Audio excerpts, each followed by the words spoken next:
Welcome to Take Me With You, episode 20. I'm Ryan. And I'm Cheryl. We are two well-traveled people who want to go everywhere. But that's not going to happen. So instead, we'll travel vicariously by inviting a guest to share their unique travel stories with us. Today we are talking to Lisa. Lisa is an architect in the Seattle area and my sister. What? Ding, Surprise. ding, ding. Surprise sister guest again. Double sister. It's good to be in the podcast verse today. Oh, man, Lisa. Well, I know your travel history, but our listeners don't. So they're in for a treat, maybe? Maybe. Yeah. Or a piece of a treat. A thing I remember about you and travel is that when our family went to Europe in 2000, our parents let you plan a lot of England, maybe? I got to plan the 2 days of London and the 2 days of Paris, which looking back was pretty big of my parents to let me do. Yeah. Yeah, I think I was 17. Yeah. And we were just using guidebooks because the internet was modems and Yeah. I didn't know you could use it to travel. Well, you can't actually use the internet to travel. But you mean you can look at pictures. Sure. Or listen to podcasts. Hooray. Yeah, Take Me With You wasn't around yet. So. Not quite. Yeah. Okay. Almost. Yeah. So that was before you could travel then through the internet. Yeah. Yeah, so that's, I mean, obviously I have a lot of travel memories with you, but I remember that it was really cool that you got to plan some of our family trips, so that was pretty rad. That's very trusting of your parents. Right? I mean, looking back, it's kind of unusual.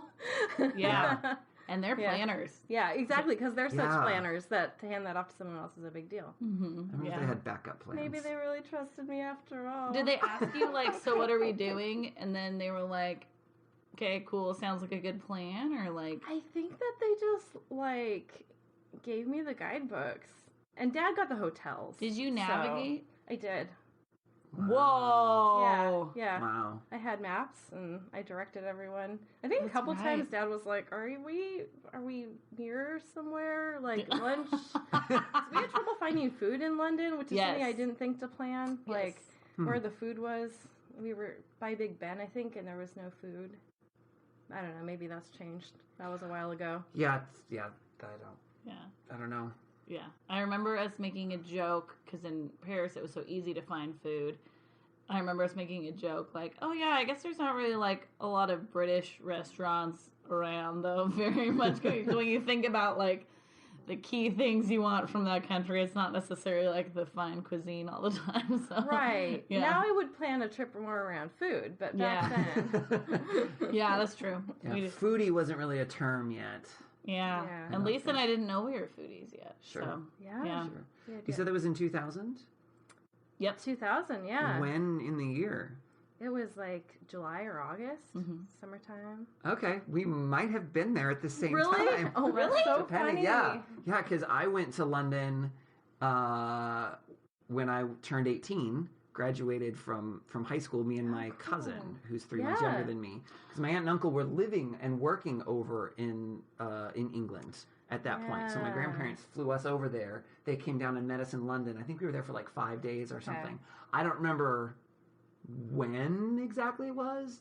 Probably July. That's so funny. I guess, but I remember it was 2000 because the Eiffel Tower said 2000 on it. So that's how I remember that year being that thing. So, yeah. Year before I graduated high school. Yeah, that's right. Yeah. Yeah. Oh, man, that's funny. Crazy. Small world. All right, Lisa. Well, we've got a set of standard questions that we like to ask all our guests. So the first one is, why do you travel? So I wrote down 4 reasons. One, to be prepared. Yeah, exactly. 1, to prepare for more travel. 2, no. So 2, I guess then it would be our upbringing. Is this what you do? We slowly became conditioned to travel. We started out with camping and visiting relatives when we were kids. And then our parents worked us up to bigger trips. So it seems normal. 2, I like the reset from normal life. Getting just a total break in a totally different environment is extremely refreshing, even if it's a busy trip. Yeah. 3, I love variety. Like, I always rather go to a new restaurant than a restaurant I've been to before. So I'm someone who generally won't go back on the same trip more than once. Okay. Even if there are potentially new things to do, because there's always something even more different out there.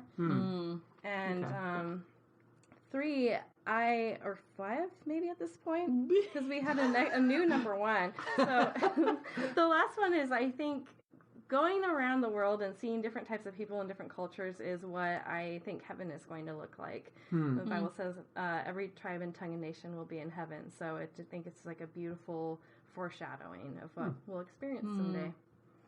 That's cool. Yeah. So what type of traveler are you, Lisa? I'm ambitious. I make lots of plans. Last time Cheryl and I traveled together, I planned too much and she got sick. So I can wear her out. And then I'm also a question asker. I just wonder things out loud a lot while traveling. Like, I wonder why that's built that way. And it's interesting to see how people react. Some people will start just wondering with me. I'm like, oh yeah, and that's strange too. I wonder, let's come together. Or sometimes people are just like, I don't know. And then other people try to figure it out. They're like, why are you asking me? I'm like, oh, I'm not.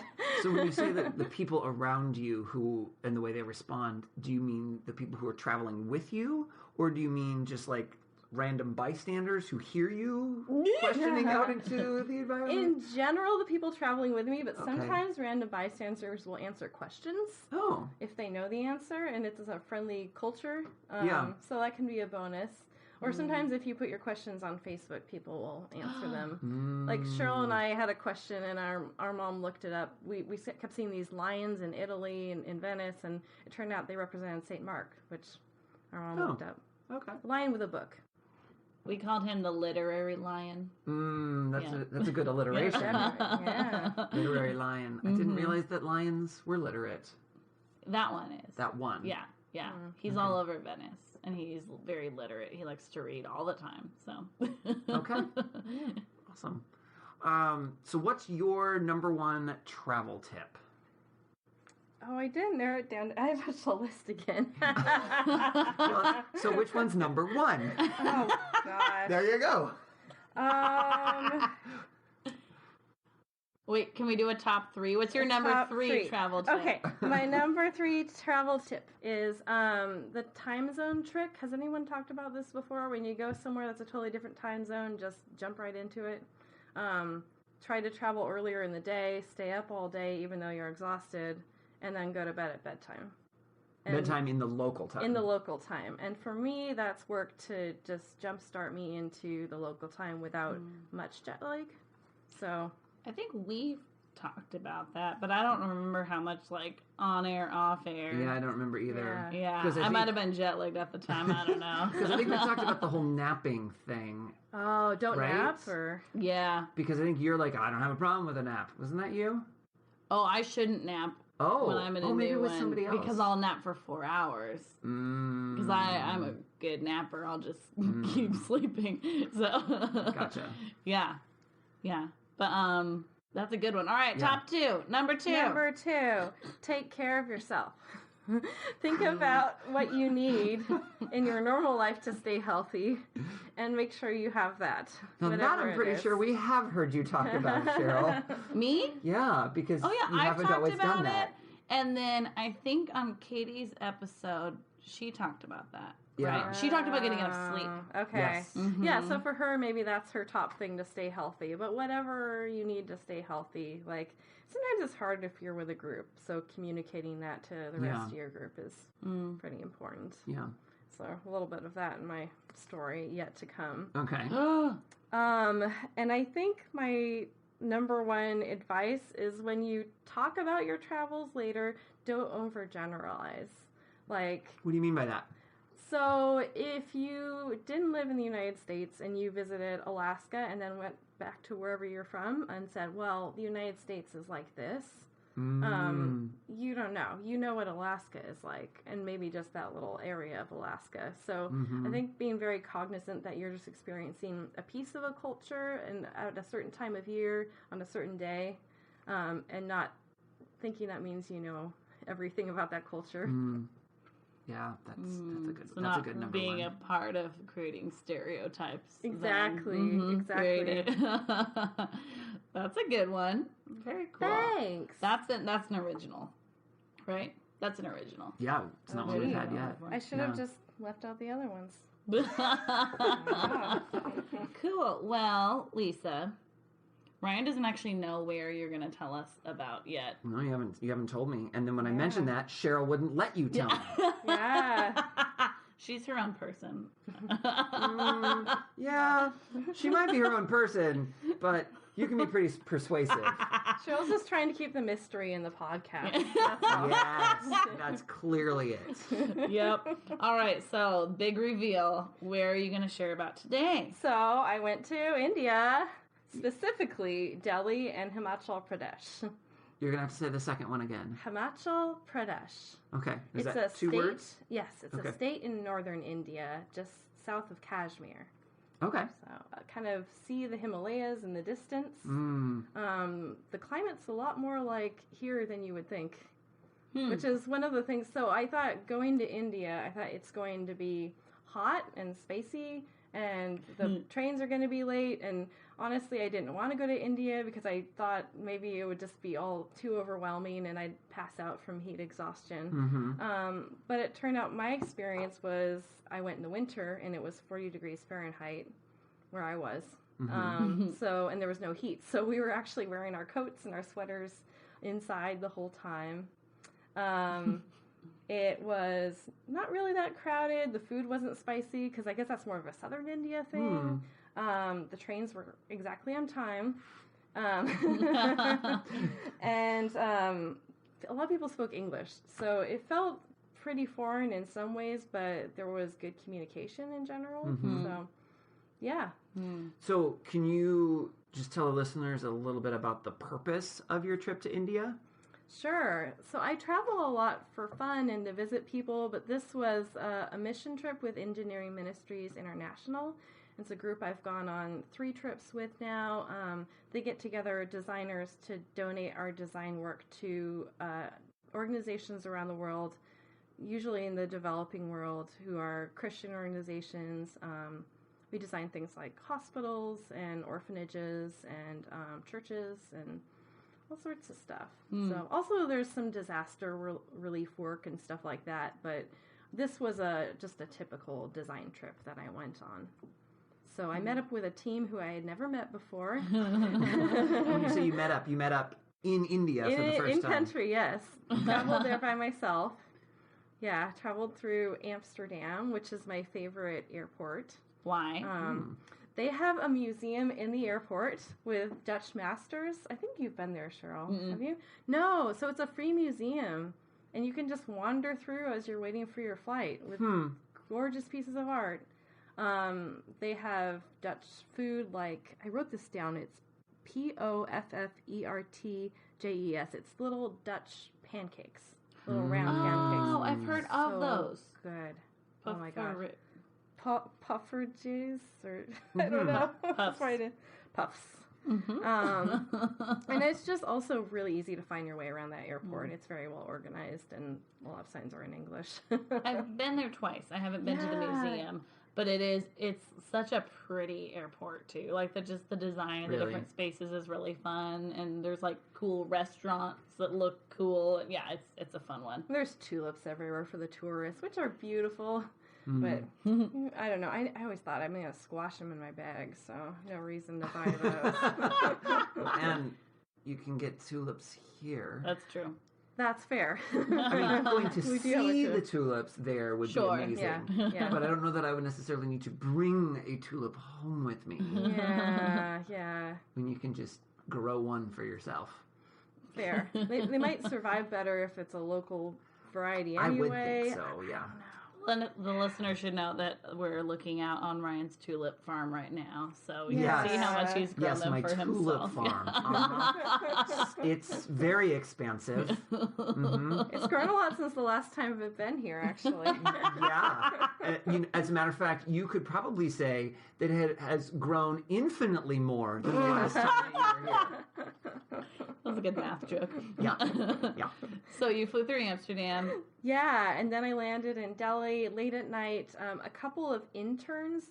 So there was a local office for EMI in Delhi, and they sent a couple interns to pick me up. From the airport. From the airport, but I couldn't find them at first. There was a lot of people with signs inside the airport and outside the airport, and I was kind of craning my neck to try to see outside and see if they were out there, but I couldn't see them, so I stayed inside. And then eventually I decided to go outside because I couldn't find them inside, and then they weren't outside either. But I was locked outside the airport late at night. Oh, you couldn't get back inside? Yeah. You had to have a ticket, I think, to go back inside. Oh, interesting. But then they, like, emerged through the back of the crowd, and I was like, oh, so relieved. So I don't know. I didn't even know where we're going, so I didn't have an address or any. I think I had a phone number, maybe, but my cell phone didn't have local service. So. Sure. Yeah, so anyway, then I met up with my team and I just followed people for the rest of the trip, and that was a lot easier than navigating.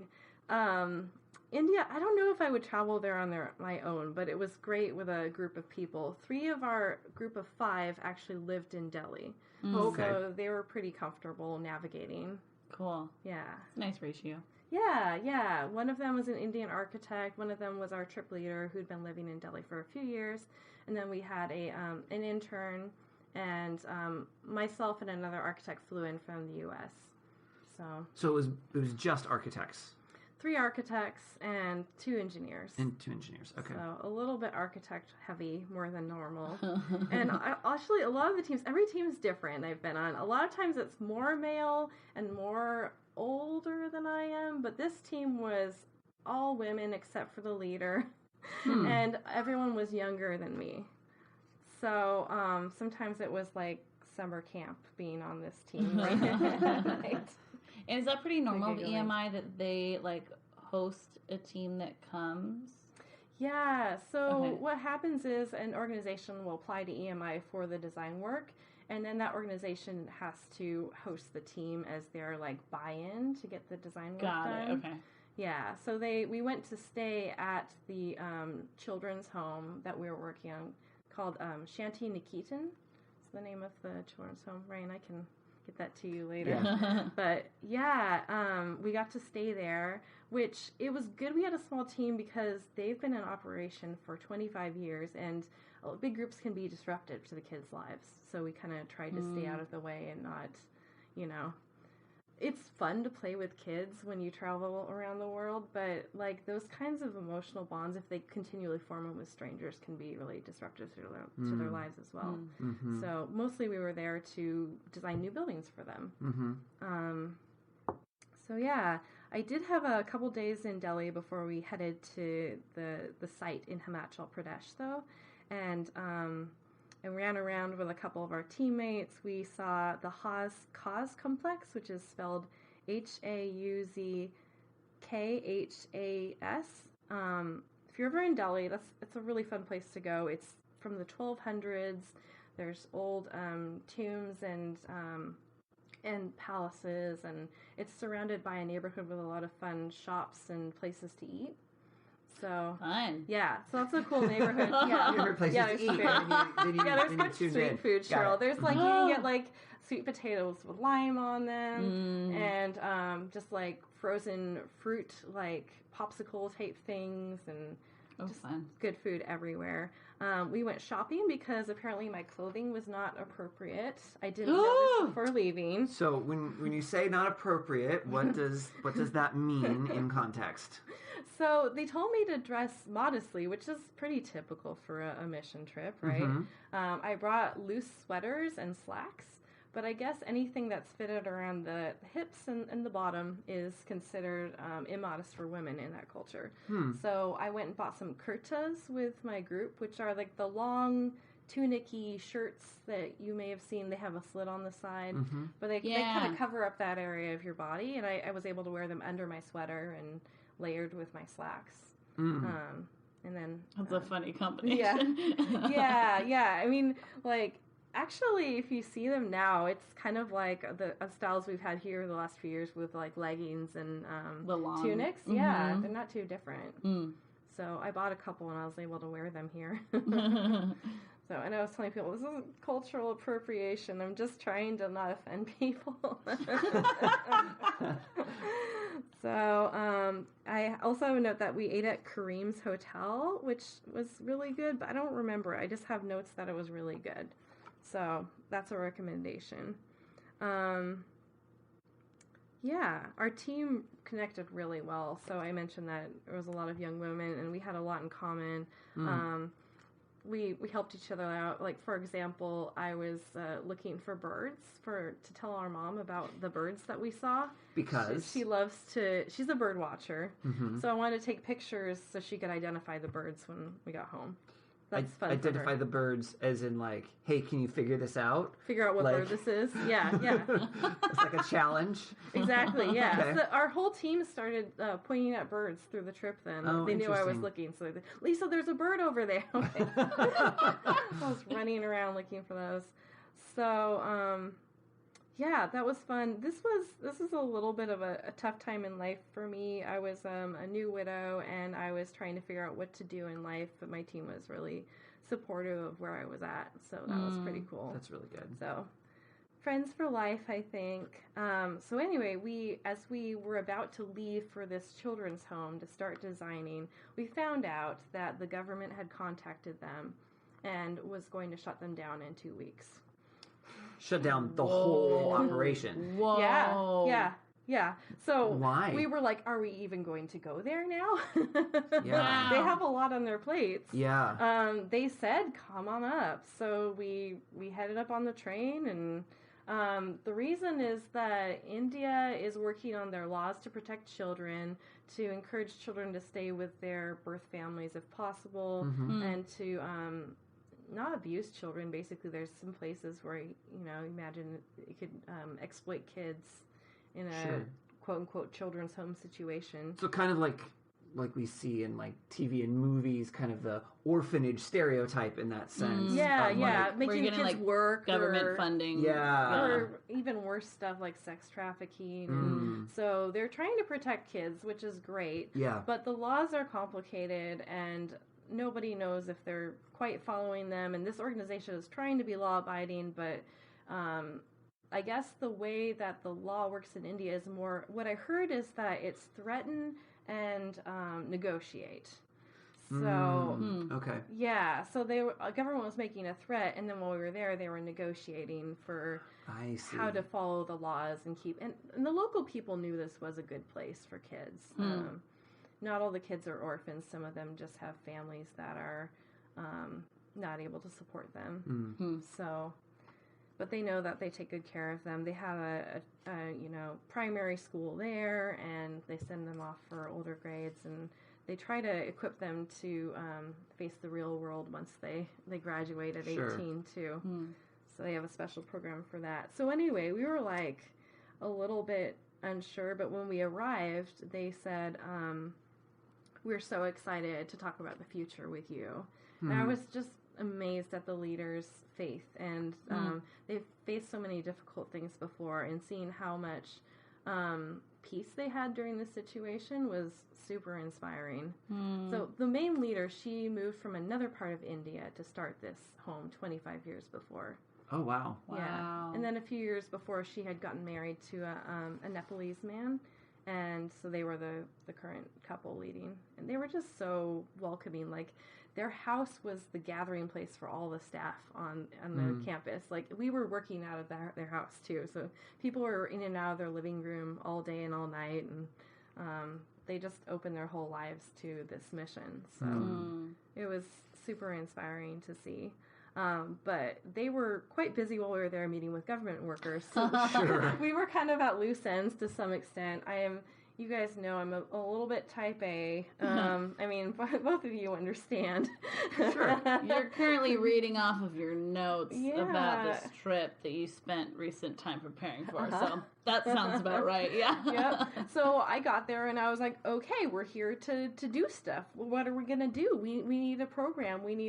And the rest of our team was, I think they were either trying to be more sensitive to the situation than I was, or they were just younger and they didn't know what to do. So I was like, okay, we're going to have a meeting and we're going to set some goals. And So we were able to, at the end of our 2 weeks there, we were able to give the ministry schematic design, which is like a basic idea of floor plans and outside of the buildings and what it might look like.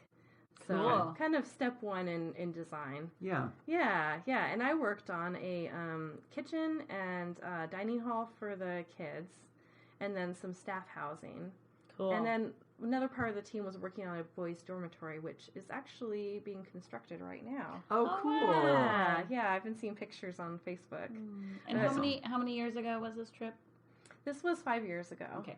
Very Yeah, cool. sometimes it takes a while for, like, an organization might get our drawings and then use them to fundraise, and it can take some years to get the money together. But Sure. 75% of the projects EMI does gets built in some form. So That's Wow. yeah, so a lot of it's not wasted effort, which is it's cool. It's always cool to go see what people are doing and support them, but we're glad they were able to use our work as well. So yeah, we started doing our work. My job was first interviewing a lot of the people there. Like, I interviewed the kitchen staff and asked them, what's your process to cook things? Yeah. Because to be a good designer, you need to be a really good question asker. Well, That's one of my travel styles. And that's true whatever you're designing, but especially cross-culturally, and asking really quality questions that are open-ended and not leading people in one direction or the other that might not work for them, I guess. So. yeah. I feel like that would be extra challenging when you're designing something for people in another culture to ultimately use and use daily, like a kitchen. Yes. So, like, what sorts of things did you discover in asking your questions about, like, things that are similar and things that are different between what you're used to and what the culture there was used to or was looking for? Yeah, so they didn't have as much prep space, I think, for food than we would imagine. Sometimes, like, I saw people shelling peas in the playground, just on a blanket. So it's more part of just everyday life, not necessarily in the kitchen. They had much bigger pots than we'd have, probably just because they're cooking for a group. Their dishwashing area was basically like a large shower type, like a floor drain, and so you could just hose everything down. That's true in a lot of dish rooms that are big, yeah. I guess I haven't worked in a commercial kitchen. Yeah. So yeah, they did have kitchens at that time, but there's 2 different kitchens on opposite sides of campus, and they didn't have a central place to eat. So the goal of this building was to bring it all together so that all the kids can eat in one place and all the staff could be in an adjoining area with windows and to see the kids, but also have a little quiet space of their own. Sure. They wanted a space for the kids to be able to learn how to cook. So Oh, that's cool. yeah, so that was neat. So what did you learn about the culture through this process? Like, what were some differences that stood out to you? Oh, Or gosh. similarities that were fun? Either one. So, it was very, gosh, that's a good question, Cheryl. Practical, but very beautiful and gracious. Like, the things that they value, they really work to maintain. Like, they had tea time like 4 or 5 times a day. So we'd have this. Awesome. Oh, it's so good. It was cold, right? So they bring out these warm cups of chai to us, and we just cradle them in these. And they're in China, like, Oh, really? beautiful little China cups. So this ritual of the day was super important, and like, I wouldn't say that they were living in poverty, but it was way less materialistic overall than what our lives are, and more simple. But they were able to structure their lives so that some things were maintained.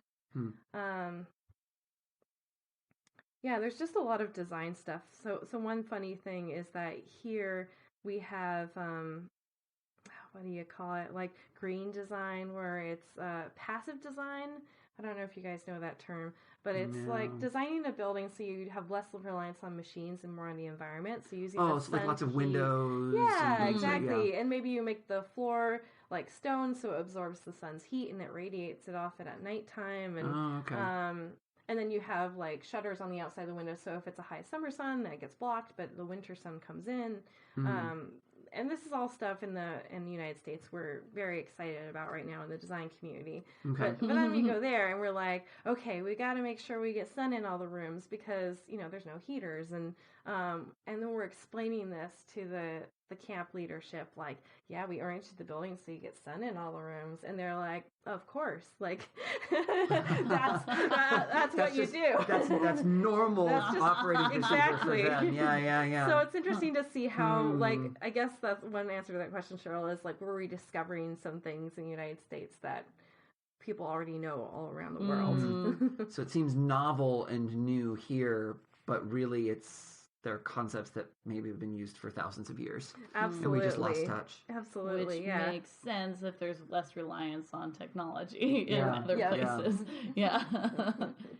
So we continued. We were able to complete the design. The last night we were there, they got a big extension on being closed. And they're still open today, so I think they've resolved everything. But that night they had like a celebration, and the kids all performed, and then we had a big dinner, and it was like 10 something. We did our final presentation to the leadership, and then we went to bed for about 4 hours, and then we took a van to the train back to Delhi. So those things where I was like, I wish I could have gotten a little more sleep on this trip, but between sleeping in the room with all the young women bouncing around and when you say the young women, I mean my teammates. Okay. Yeah. I did tell you I was the old person on the team, so so they were enough younger than you that it made a difference. Yeah, I think at that point they were maybe 7 years younger. Okay. At least 2 of them. One of them was closer, but yeah. Some other cultural anecdotes where I learned to take a bucket shower. So that was pretty exciting. And I asked my Indian teammate, she's a huge resource on everything. It's fantastic. But she's also read Harry Potter, so I feel like she's relatable. Wait, she's like, that's your bar? Yeah. That's whether or not you've read Harry Potter. It's amazing how much of a difference that makes, right? Okay. So at that point she never left India, and but she knew Harry Potter. So it's like, that's she cute. understood our lives because of that. Well, yeah, I mean, that's the way our lives are. We all go to Hogwarts. We get sorted. Okay, in guys, houses. we don't go to Hogwarts. We're adults. We went to Hogwarts. Yeah, are you still going to Hogwarts? Well, I am a teacher. Oh, that's true. That's true. You're a potions teacher. That's right. Oh my gosh, you get to be so eccentric when you're a teacher at Hogwarts, and it's just encouraged. Oh, I don't feel like you have to go to Hogwarts to be an eccentric teacher. So yeah, I asked her how to do it, and she just looked at me like I was crazy. How do you take a bucket shower? She looked at me like I was crazy. Like, I've never had to explain this to someone before. Like, I mean, I think I can figure it out, but like, what's the best technique? And she's like, okay, well, you fill the big bucket with hot water, and then you just put a little of it on your head with a small bucket, and then you soap up. And then you rinse it off with another bucket full of the small bucket. So you like kind of slowly dose out the amount from the big bucket into the small bucket and then pour it over yourself. So hold on, I did not realize that there were 2 buckets in a bucket shower. Okay. I feel like this is an important thing. Shower? Yeah, a buckets shower. There's a bucket in the bucket. There's a bucket in the bucket? Yeah. Is there a hole? On the top of the bucket, there's a hole. That's how you get the smaller bucket out from the bigger bucket. Okay. It's through the hole. So do we, like, how big is the big bucket and how small is the small bucket? Oh gosh. So those big like 5-gallon ones that are orange? It's maybe half that size, so I imagine like 2 or 3 gallons for the big bucket. You get the water heated up and fill it up, and then you have the smaller ones like a sandcastle pail size. Okay. Wait, how did you get the water heated up? They have solar water heaters. Oh, really? Ooh. So nice. Yeah. That's cool. And they also had Western toilets in the place we were staying. It was squatty potties everywhere else. But Okay. yes, it was pretty luxurious. So science person, right? So when you say solar heated water heaters, so that could look a bunch of different ways. There's different ways of doing that. So do they have multiple ways of doing that, or do they have a primary kind of I don't know, format's probably not the right word, but yeah. I don't know all the mechanisms, but every building had one on the roof. Okay. So I think they were using the sun during the day to heat that. I'm not sure if it was through a panel. I should have looked at it a little more closely. I mean, because they had, so they didn't have heat, but they did have electricity. Right. Right. So it could have been solar panels, or it could.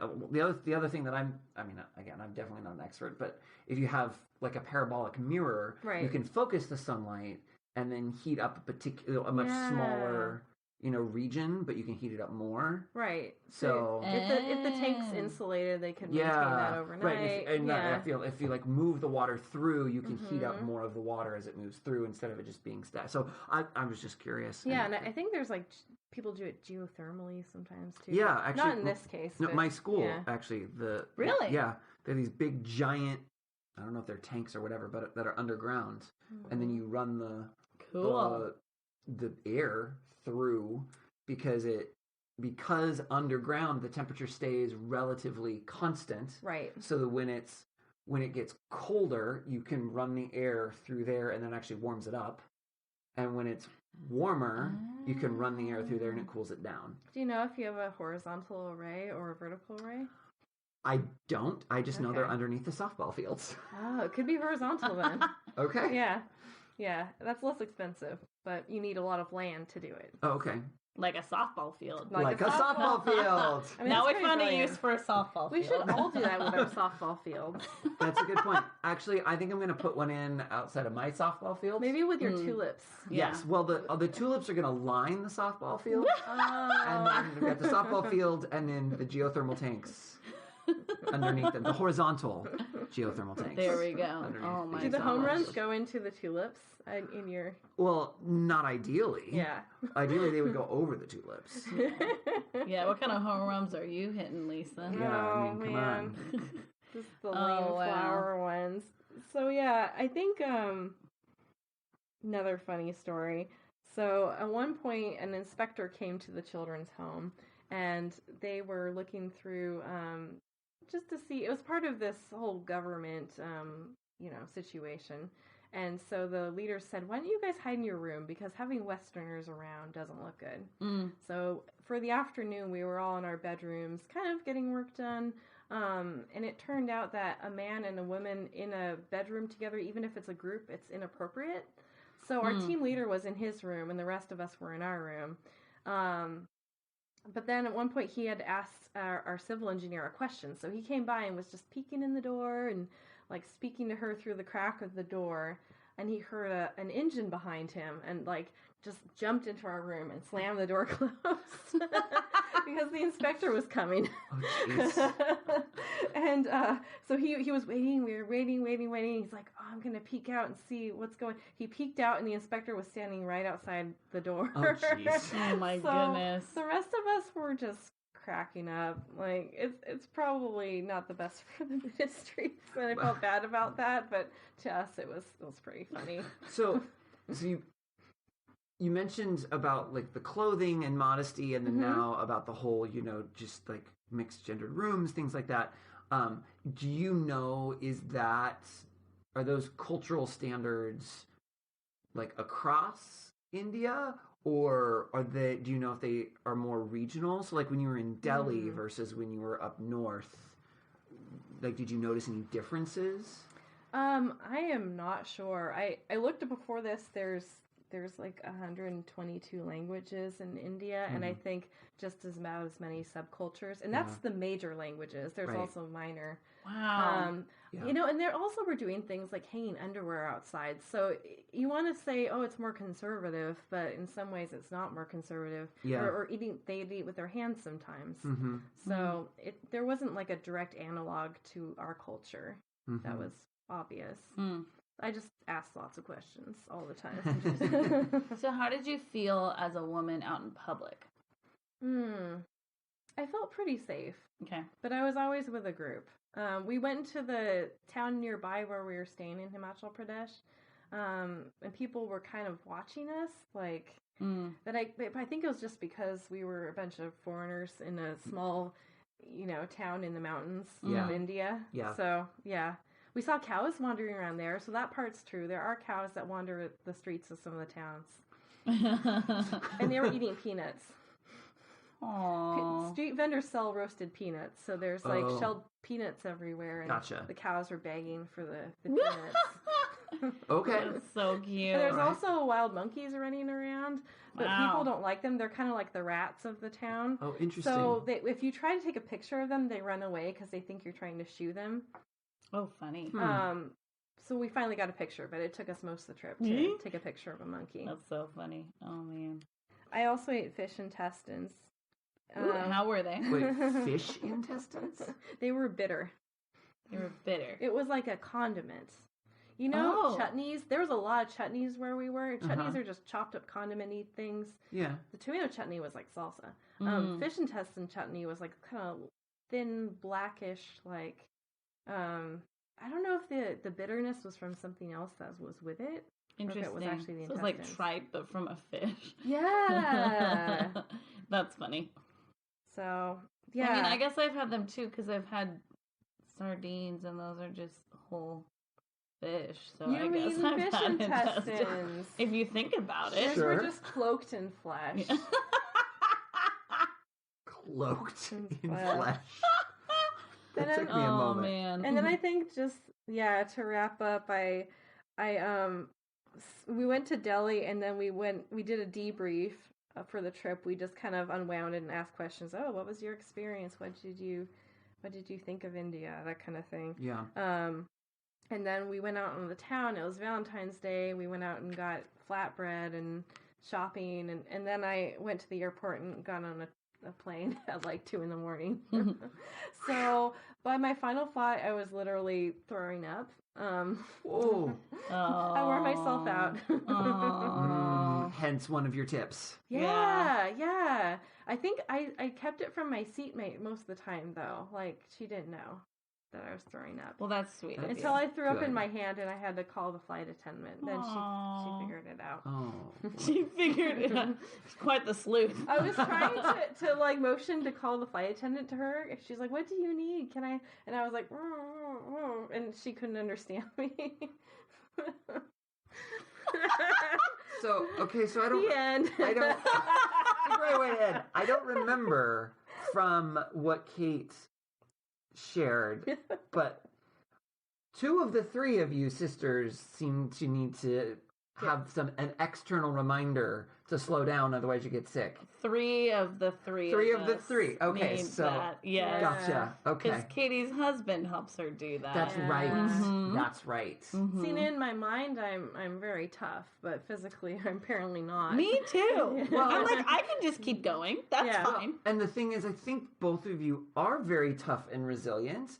I think your bodies are just like, hello, don't forget me. And if you do keep forgetting them, then they're like, okay, I win. Yeah. Yeah, because maybe mentally we can handle a lot. So, like, if we had robot bodies, then we could just go forever. Because I don't know if we need the mental time. Well, but we do need the mental rest. We don't think we need the mental But I mean, rest. I think even physically, like, you go hiking all the time, you get very adventurous. Mm-hmm. So it's not like you're, for poor, feeble, frail. Like, you guys go out there and you seize the day.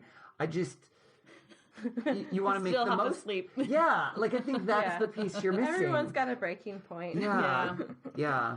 Well, and maybe if that's true, like if we are tough, then maybe it's like, oh, I know I'm tough, therefore I can handle all of the things. And it's like, but even tough people can't handle all of them. Things. No. Yeah. Mm-hmm. Like even those people need a nap. Well, and I think when you travel, there's also things are different. So you're using different parts of your emotional maintenance and mental maintenance, and even physically because of the time change and different foods and different altitudes, maybe even if you're up in the mountains. Like all of these things are different than what your normal is.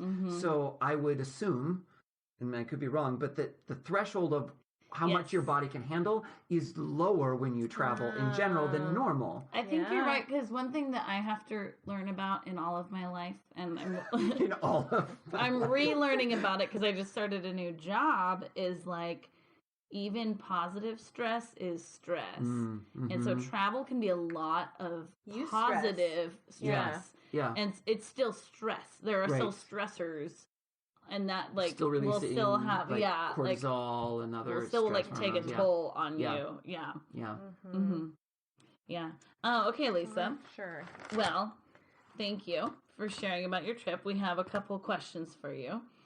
So first of all, based on the name of our show, Take Me With You, if you could take us with you to one thing on this trip, what would it be and why? And don't make Ryan be scandalous and stay in the room with the women. That's not appropriate. Oh my god. That's right, Cheryl. That's right. Ryan would have thought it was so funny. I don't know what I would have thought, to be honest. You might have been embarrassed too, but I think you would have been laughing. I don't know. Maybe because you're embarrassed, partly. I think he would feel bad about getting the organization in trouble too. That's probably He probably would care about people or something. I don't know. I'll work on that. So I would have taken Ryan to talk with the teachers at the school there. Oh, so cool. One time they were in their lounge taking a break, and we walked by and they said, "Come on in." So we just chatted with them, and I tried to write in Hindi, and they helped me with that. That's cool. Yeah. So I think you would have enjoyed meeting them. For sure. I loved connecting with the people on this trip, and I think Cheryl would have liked. Ooh, we get separate ones. That's fun. The stuff with the kids, like especially the last night, seeing them all singing and dancing. Like in this part of India, at least, even boys love dancing and singing. Yay! And they're just so joyful, and you would have been really happy with that. So sweet. I like that. Yay! Well, very fun. Well, let's go. Let's go to the opening of the new dorm. Yeah, the boys are moving out of their mud huts into a real building. Wow, that's little really mud cool. Huts, yes. All right, Lisa, what's your next trip? So I have a couple of weekend trips planned. I'm going to go camping in the North Cascades in June, which is going to be an exercise in staying warm at night. And maybe during the day, depending on the weather. Exactly, yeah. Yep. I've been reading websites about that. Put a reflector on the top of our tent or something like that.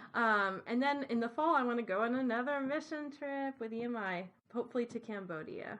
Oh, wow. So cool. We've got the vacation time lined up. Yay. That'd be amazing. Sweet. Well, do you have any travel questions for us? Yeah, so I might know your answer, Cheryl, but I'm curious to hear it. And I'm also curious to hear what Ryan would say about this. I have trouble fitting in. Planning is important to me, but I have trouble fitting it in with my normal life. I think the trip itself is not too hard to fit in. Usually you just get the vacation time, but then the just sort of ramping up to the trip and the preparation, it's difficult for me to fit in. And sometimes I feel frustrated with it. That's right. You didn't like that a couple years ago when we went to Italy and Spain. Yeah. You were like, this took a month of my life because there was a week before the trip of prepping and the week after the trip of resting. Yeah. And I was like, yeah, that's great. Yeah, plus lots more planning on top of that. Yeah. I was over it by the time we left. It was worth it. I was like, is it worth it? Is it worth it? And then we were there like, yes, it's absolutely worth it. But yeah, how do you feel about that? I mean, I enjoy planning. Okay. So that, to me, in a different way than Kate does, because Kate wants to know all of everything. Yeah. And for me, it's not so much knowing. For me, it's finding out the best possible combination of all of the things. Yeah. Right? Like reading every single review and looking on all of the different websites and the travel books and all the things to find out what is the best possible combination of how many nights here and where do you go here and what sites do you absolutely have to see and what's the most efficient way of getting to all of the things and all of that. And to me, it's like a puzzle. And I enjoy putting the puzzle together. And then that gets me excited for the things that I'm going to see. Because oftentimes what I've found for myself is if I want to go someplace, right? Italy and Spain, for example. I know some things about Italy and I know some things about Spain. But until I actually start looking at concrete things of like where to go, like I'm not as excited. Yeah. Because I don't really know what the things are. And then once I know what the things actually are, I can get more excited for the trip. So for example, you know, like I'm headed to the Galapagos shortly. And we just did like a social gathering of everyone who's going on the trip. And so I was looking up some other things in preparation. And as I started to read in more detail the things that we're going to do, I started to get more excited. And that's not so much planning because it's, you know, it's a cruise, so they kind of run a lot for you. But it's a piece of planning. Right. And for me, knowing ahead of time, you know, knowing what the plan is part of it. And not that I don't, you know, do things, you know, spontaneously or, you know, make course adjustments. Like if you are not able to adjust in the middle of traveling, then you probably shouldn't travel. Yeah, right. Because it's just not realistic. Things never turn out perfectly the way you plan. So, I mean, coming back to your question, like, to me, it doesn't feel like it's taking away from my life because if I'm going on the trip, these are things that I want to do in the first place. So I want to be prepared and want to know more about the way it's going to be. So I don't know if that helps you at all because that may not be the way it feels for you. Yeah. It's funny because although you and I have some key differences, Ryan, in like our reasons behind loving these things, like I love the prep too, and part of it is the excitement. Yeah. Like me getting excited for my trip is almost as great as me going on the trip, but that's true in anything in my life. It's just I'm like, oh, yes, the next thing. What's the next thing? That's the best thing. And so like it's getting excited for the trip is like, and I feel the same as what Ryan was saying though of like knowing more about the place gets me way more stoked to be there. Here's my answer for you, Lisa, though, is that you should have the lovely co-hosts of Take Me With You plan your next trip. Yeah. And you don't have to feel like it takes up all of your time. Well, because honestly, my advice was going to be just find someone who likes it and just tell them, hey, this is what I care about, plan my trip, and then Ryan and I will do it. So. Yeah, because I think the part of it I like is the initial discovery, like what you're talking about with getting excited and finding out the best things. But then the sort of logistical, like, you know, when is it open? But, you know, and the booking and then like the packing, all that stuff is boring. So I'm going to give you terrible advice. You guys advice. are like living in the future with that. It sounds like you're both like you're already in the trip mindset, and that like just puts you there. Yeah. So. I don't know so much that I'm. It's for me. It's more about preparation. Yeah. So I think for Cheryl, living in the future. There. Yeah. Right. Yeah. For me, it's preparing for the future. So I'm definitely not there yet, but this is what's going to make it so when I do get there, then I'm not as stressed and I'm not as worried because I already have a background and an understanding and a concept. And when it comes to packing, you just enjoy it. Exactly. Right. When it comes to packing, I'm going to give you terrible advice. I pretty much always pack the night before I leave. That's right. I see that on Facebook. And I don't know what. I don't know if it's just like my procrastination nature. Well, I think oftentimes it's because I'm traveling like right after school, so I don't have a lot of time. Yeah. I also struggle with how do you pack when I'm still using all of these things every day. Sure. So it's like I'm not going to pack like all my toiletries until I'm done using my toiletries. Do you use a list for packing? Whoa. Yes and no. That was for our sound effects. So yes and no. Because I don't do anymore. I don't do a lot of the same trip. Yeah. So it's not always the same set of things.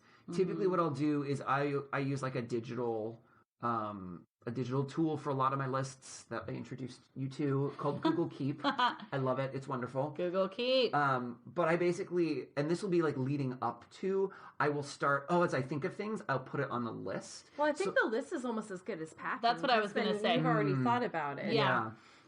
That's what I was going to say exactly is like, I feel like, I also wait till the night before to pack my toiletries. Not necessarily like laying out my clothes, but I also get excited about outfits and stuff. Yeah, I definitely don't get excited about that. But with toiletries, it feels like, well, as long as it's written down, that's more of the work. than actually packing those things true. is remembering to bring the toothbrush That's true. and the face wash, and all that stuff. And I think so. And I usually, that mental process will usually start at least a few days before. Once I realize, I need to not forget that. That's usually when I start the list. Yeah. And so it can go on there, because typically I'll be in the middle of something else and then it'll just pop into my brain. Yep. Oh, that's right. I need to make sure that I bring whatever it happens to be. Well, I think you pack the night before because it always works out, right? So. It does. I mean, I there are times where I forget things. Yeah. But at the same time, very rarely at this point in time are we going places where if we forget something, we can't get something that's at least close enough. Like all of the toiletry stuff, like you can go into a store and you can buy something like that there. Yeah. It's not... And actually, in some respects, it's kind of interesting because you get to see, what things are similar, what things are different, right? If you just go into their version of a drugstore, Yeah, last trip I bought a contact lens case, and it had like a pig face on each thing. Oh, that was exciting. Okay. So that when you go to look at your contacts, it's fuzzy and pink until you put your contacts on, and then there's a pig staring at you. That sounds great. Okay. No, that is helpful. Like, because I wouldn't not plan because I think that would make the trip horrible. So, at least for my style. Yeah. So, now I have an answer that I just need to send you guys what I want to do and have you figure it out. Sounds great. Yeah. That's a sincere offer. We will do it. Yes, definitely. Okay, so we're going to move into the last segment here called Wish You Were Here, where each of the three of us, is going to highlight a single location or attraction from any of our travels over the years, and kind of like a little short postcard, just kind of like, hey, wish you were here, and just tell a little bit about that. So Lisa, would you like to start? Sure. So this past year, I had the chance to go to Moldova and Belgium, and I'm going to talk about a brewery I went to in Brussels. You all might know that Belgium is famous for their beers and for their, richness. Like, German beers are real, plain. Like, they can only have 4 ingredients by law. I don't remember what there's purity laws for what. But in Belgium, they just kind of throw whatever in there, and it's really in the old timey breweries. There's not too many of them left, but they use cultures from the buildings and from the air, built up over hundreds of years, rather than putting yeast in their beer. What? Now, when you say that they use cultures from the building, like, they swab the walls? No, they let it infiltrate they just let it sit. So the first step of making beer is you make a kind of tea, like you boil water with the beer ingredients. And then the second step is letting it sit out in a really big shallow pan overnight. So they have this hammered, I want to say bronze pan that fills a huge part of the attic. And these attic exposed beams are just full of old yeasty bacteria that have been living there and breeding for hundreds of years. And then they get into the liquid, and they don't add any yeast. That's crazy. Yeah, I guess now anywhere large they make beer, it's like Pasteur, Louis Pasteur style. Just add the yeast. It's way more controlled. Yeah. So interesting. You can go to this place called Cantillon. That's Cantillon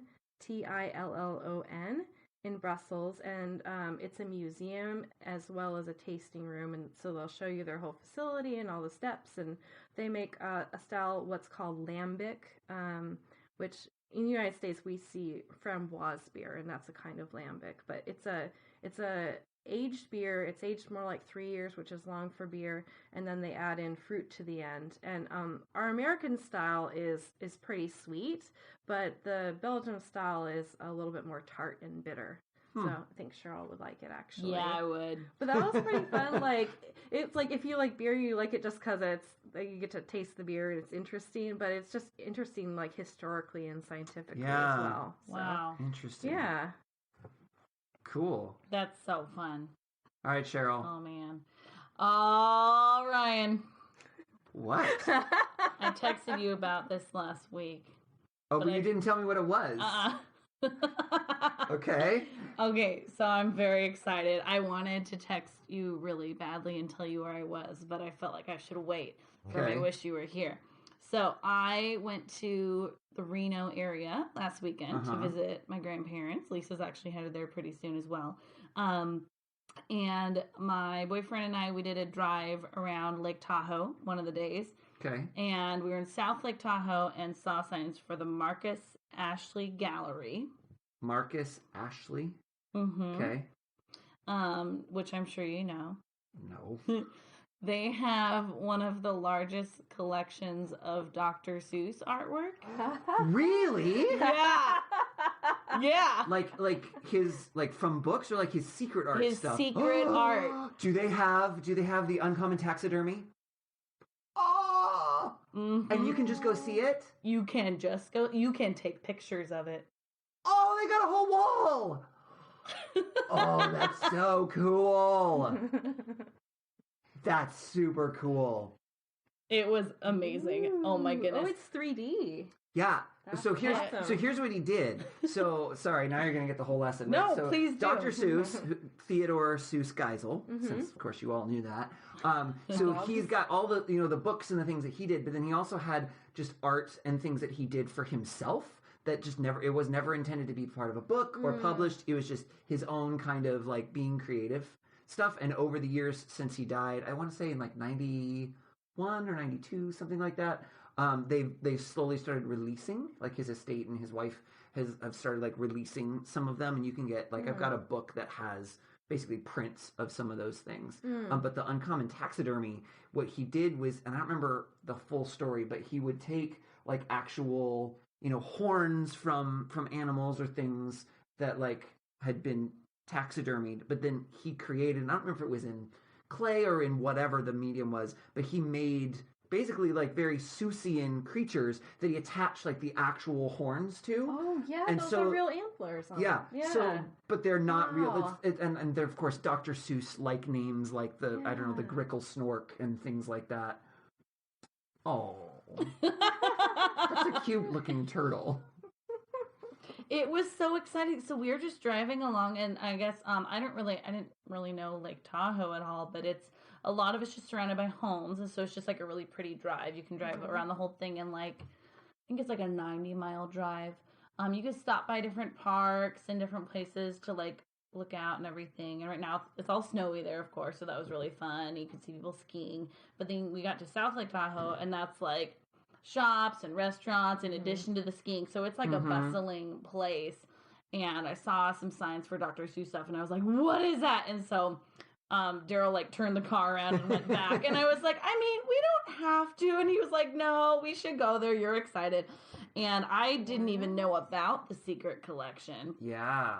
And so, I mean, there was like, this statue was outside. Oh, that's so cool. So it's like, well, but it's like Yertle because they're all stacked up, but what's in the bottom? Is that a turtle too? It's hard to tell in the picture. It might be a turtle on the bottom too. There was a big Lorax. Oh, here's me with the turtles. Wow. Wow, I didn't know he was a mixed media artist. That's pretty impressive. So there's me with the Lorax. Oh. But it was crazy. So this man who's like, he works at the gallery, but is also like clearly like a huge fan because he was talking about his own collection that he's been buying of some of it and everything. And he was like, yeah, it's really going to go up in value. But he was like, I'm just never going to sell them though because I love them so much. And so he's telling me all about the collection, and it's like a 20-year release process, and they're in year 18 of it maybe or something like that. Okay. Whatever. I don't remember what it was. And so there was just like so much art there. And then I asked him if I could take pictures, and he was like, oh, please do. And so it was just like, so this is his private collection. Well, I don't know if it was this guy's gallery, but it's at this, he was saying he bought some for his home. But we're getting to see. And so these ones are all for sale then. Yeah, they start at $2,000. So now you know. If I decided not to travel, I could get one. This line drawing was one of my favorites. Up on top. That's a fun one. Yeah. It was just like, it was so fun. What a fun surprise. I never would have thought like, oh yeah, I'm going to Tahoe should make sure to check out Dr. Seuss stuff. But it was the coolest. It was so much fun. Oh, that is super cool. Yeah. And one of the things I loved is they had several pieces where they had some of his original sketches from like a page in one of his books. So you saw the original and then they had the page next to it. So that was really fun. That is really fun. Yeah. Here's a Grinchy. Mm-hmm. So yeah. Ooh. So that was really exciting. So when I'm a rich millionaire teacher, I will buy all of those. Yeah. And I will have my own collection. And then you'll have a mansion in the style of Dr. Seuss. Well, I feel like my mansion would have to have multiple styles to it. There would be a Dr. Seuss style. There would be a Star Wars style. There may be multiple Star Wars styles depending on the planet. Fair. Yeah. Sure. Yeah. Right? I mean, probably there would need to be a Lord of the Rings wing and probably a Harry Potter wing. And also like a mashup of all of those where the characters can live together. Well, that's probably just the main hall. Okay. Right? And then probably a Lego. There probably need to be a Lego wing. There would definitely need to be secret passages. I'm trying to imagine what the outside is, though. Is that Says all the of architect. them? Is that all of them too? What ties this together? That's super cool. They're all kind of together. anti-gravity, so maybe that would be Anti-gravity is the theme. Oh my goodness. Ryan, you're like the best fan. You're so fun to see fan out. Yeah, but when I'm not into something, I'm really not. That's That's true. true. He's either into it or not. There's no medium, not really. much, Yeah. no. Ryan, tell us your wish you were here. Yeah, well, it's not nearly that good, but but it's still it's good. So mine is a place called the Pearl in Reykjavik in Iceland. And it's sort of I don't know exactly what it is. It's sort of a museum, but I didn't actually look at all of the museum-y parts. So the Pearl, I think it's got like a museum thing like in downstairs, and then upstairs it's got like a gift shop with like way heavily overpriced stuff. I mean, stuff in Iceland is just more expensive anyway because it's an island. So, it's just more expensive to ship things there and ship things away from there and stuff like that. And it's kind of touristy. But the cool thing is, it's kind of this like round, and it kind of has a dome top, but there's a porch kind of walkway thing up on the third level that goes around it, like in a circle.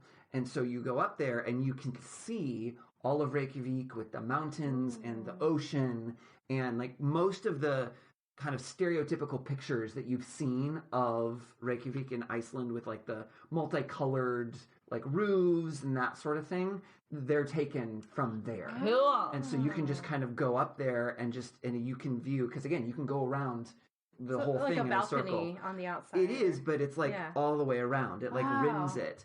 And it's really, really cool. And then they also have, because I'm a science guy, then they also have, as you go around, different rocks from Iceland. And because of all the lava and volcanic activity, there's lots of really cool different rocks. Oh, fun. So like this this is called rope lava. I hadn't heard of it before. It looks like wood. Whoops, it does. It looks like direction. petrified wood, doesn't it? Oh, I still went the wrong direction. I'm going the wrong direction. What did I do? I'm going the wrong direction. Apparently I don't. There it is. Yay. Yeah, so it's just like it looks like pieces of rope. Yeah. Right? But so they have lots of these different rocks of these different kinds, all are scattered around. So as you're walking around, you're seeing Iceland, but you're also seeing like these different rocks, and they have different descriptions and things in them, which is really cool. Did they talk about how they were formed? There were like little plaques and things that talked about a little bit of it. And I'm looking for that rope one. Looks like maybe it was cooling in kind of clusters and building up as it. Yeah. Oops. There we go. Anyway, I'm not going to bore you with all of the pictures, but Stop showing us your travel photos. Sorry. But so like right, so like there's like the church that I talked about in an earlier Wish You Were Here. Yeah. Right, that has all the columns and stuff. So you can see that. You can see that from the Pearl. Wow. And of course I took selfies because that's what you do. But this is like the iconic Iceland shot. And unfortunately I've got like the bottom part of it there, and I didn't have a big enough lens, but I zoom in and it's got the mountains with the snow and the roofs and the build. I mean, it's just, and it is as beautiful, if not more, than it looks in the pictures. And it's really cool. And I don't think you have to pay to go out on the observation deck. Oh. But even if you do, it's worth it because the view is great. It's a beautiful, beautiful view. So that would be my wish you were here. Fun. The Pearl. You could see the Iceland. trolls there too. The trolls? What is it? Trolls or fairies that live there? Elves. Oh yeah, they stop the road construction sometimes, don't they? Yeah.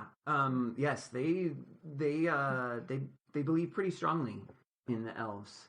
And like they have like elf stones. That's where they live. They live in these rocks. Oh, no. And so if they uncover one in the middle of construction, they will redo the entire plan as an architect, right? Mm-hmm. They will redo it to move around it so they don't disturb it. Oh no. Yeah. You could prank people so bad with that. Well, no, because you get, and I don't remember what they're called, but there's a certain type of person who is able to talk with the elves. So you get one of them to talk with the elves that live in the stone to figure out like what the deal is. Will they pay for me to fly there if I say I'll do that? Because I'll go visit. Right. Yeah. I'll go help them out. Yeah. You'll talk to an elf. Yeah, why not? Yeah. I could improv. And on that note of Elf Improv with Cheryl, that is going to bring this episode to a close. It certainly is. So, Lisa, do you have anything that you want to plug? Yeah, I want to plug Engineering Ministries International. If you were a design professional and you're interested in missions, this is exactly for you. You can go to emiworld.org and see what we're all about and what kinds of trips are coming up. Or find me and ask me questions. Yeah, you're an ambassador? I'm a local rep. I used to be on the website. They're redoing it right now, so I couldn't find myself yesterday. But I guess I'll give my email address. It's lmorrell17@gmail.com. So you can email me with any questions. Awesome. Great. Thank you. So if you would like to follow us for Take Me With You, and maybe we'll post some cool pictures from India or from our Wish You Were Here so you can see some of the stuff that we were all looking at just now that you all couldn't actually see.